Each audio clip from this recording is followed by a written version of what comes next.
Welcome back. We'll now look at the second question on the banked pivot table exercises. This one says which day of the week accounts for the most deposits. So again, we'll click in our data set. We'll say Insert Pivot Table, New Worksheet, click OK. So now we want to rename this as Q2. Drag it to the right of Q1. Click back in here. This is weekdays, so we want to select that. And then we need to put the amounts in values. And let's see.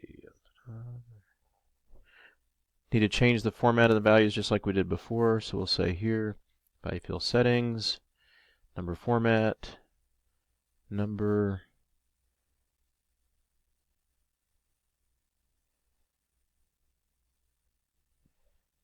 all right. And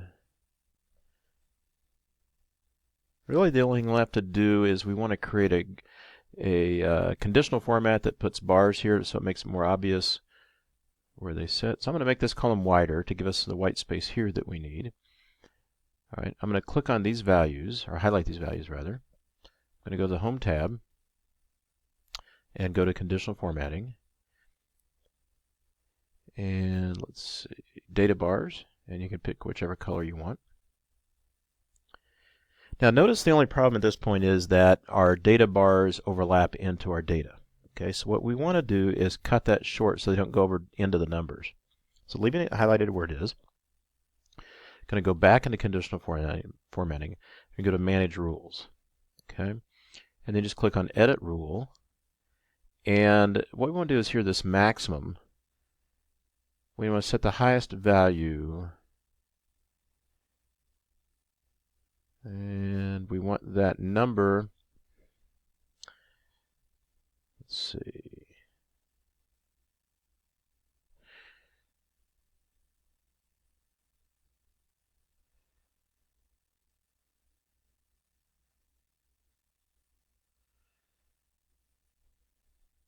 all right, so we've got the minimum set to be automatic.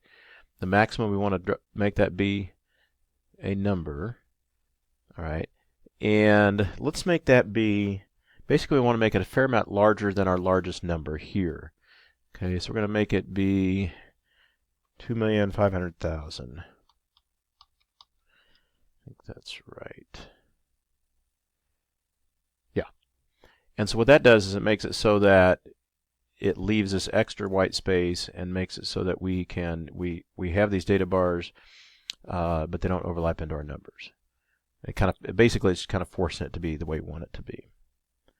All right, and that answers that second question. So we'll go on and work on the third video that answers that third question.